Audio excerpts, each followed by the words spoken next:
નમસ્કાર વિદ્યાર્થી મિત્રો, સ્વાગત છે આપનું એકલવ્ય એજ્યુકેશનમાં. આજે આપણે વિચાર વિસ્તાર છે એ જોવાના છીએ. જે શૌર્યમાં કોમળતા સમાઈ તેને જ સાચું પુરુષત્વ માન્યું. દ્રવંત લોખંડનું ખડગ થાય, પાષાણનું ખડગ નથી ઘડાતું.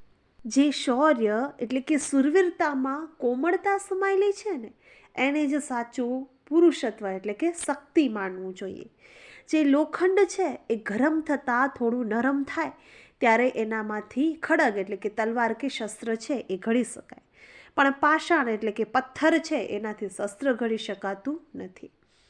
વ્યક્તિ સુરવીર હોય પણ સંવેદનશીલ ન હોય તો માત્ર પથ્થર જેવા કઠોર હોય એનાથી સિદ્ધિ પ્રાપ્ત થાય છે તે પરાજય સમાન છે. એનું એક ઉદાહરણ આપણે જોઈએ તો અશોકે કલિંગના યુદ્ધમાં હજારો સૈનિકોને પરાજિત કરી હાહાકાર મચાવી દીધો. એની સુરવીરતાથી એને વિજયનો હાર પ્રાપ્ત થયો, પણ એની સંવેદના જાગી ઉઠી ને એને વિજયનો એ હાર એટલે કે પરાજય સમાન લાગ્યો. એના પછી બીજી પંક્તિ છે એનો આપણે જોઈશું. મારા થકી જ મોલ એવું વાવને હું પદ આવ્યું, પણ બોલ્યા વિના જ વેણ ઓલ્યા વાદળ વર્ષે વાવમાં. પ્રસ્તુત પંક્તિઓમાં કવિએ સરળ અને ઘમંડી માણસો વચ્ચેનો ભેદ દર્શાવ્યો છે. વાવ કે કૂવામાંથી પાણી મેળવીને ખેડૂત ખેતી કરે છે. આ જોઈને વાવને અભિમાન થઈ જાય છે કે મારી કૃપાથી જ ખેડૂતના ખેતરમાં મોલ લહેરાઈ રહ્યો છે. જોકે વાદળા વાવના અભિમાનને લક્ષ્યમાં લેતા નથી. એઓ કાંઈ પણ બોલ્યા વિના વરસીને વાવને પાણીથી ભરી દે છે. વાદળાના લીધે જ વાવમાં પાણી ભરાય છે એવી સમજણ અભિમાનમાં રચાતી વાવમાં હોતી નથી. ઘમંડી માણસો પણ વાવ જેવા જ હોય છે. તેઓ નાના નાના કામો કરવામાં નિમિત્ત બને છતાં પણ મોટી મોટી બળાશો માર્યા કરે છે, મિથ્યાભિમાનમાં રાચે છે. બીજી બાજુ મોટા પણ સરળ માણસો સારા કામ કરી અને સાચો આત્મસંતોષ મેળવે છે અને એ કામની બડાઈ કે જાહેરાત પણ કરતા નથી.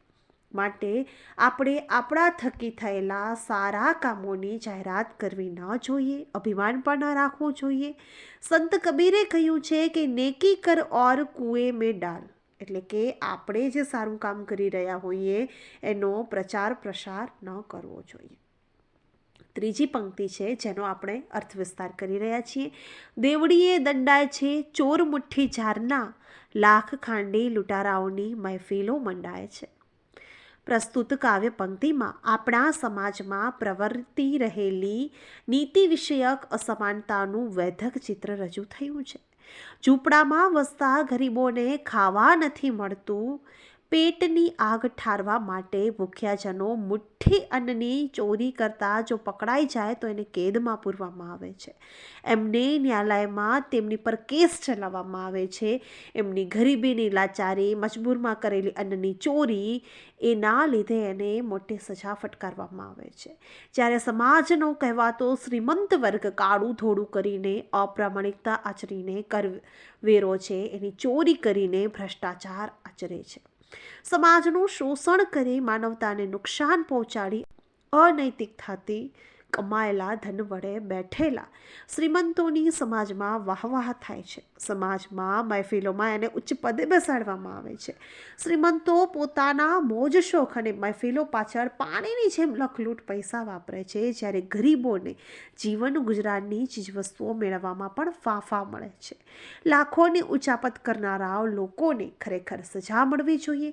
એને માન સન્માનના બદલે જાહેરમાં ઉઘાડા પાડી અને દંડ આપવો જોઈએ, જેનાથી અસમાનતાની ખાઈ છે એને આપણે પૂરી કરી શકીએ.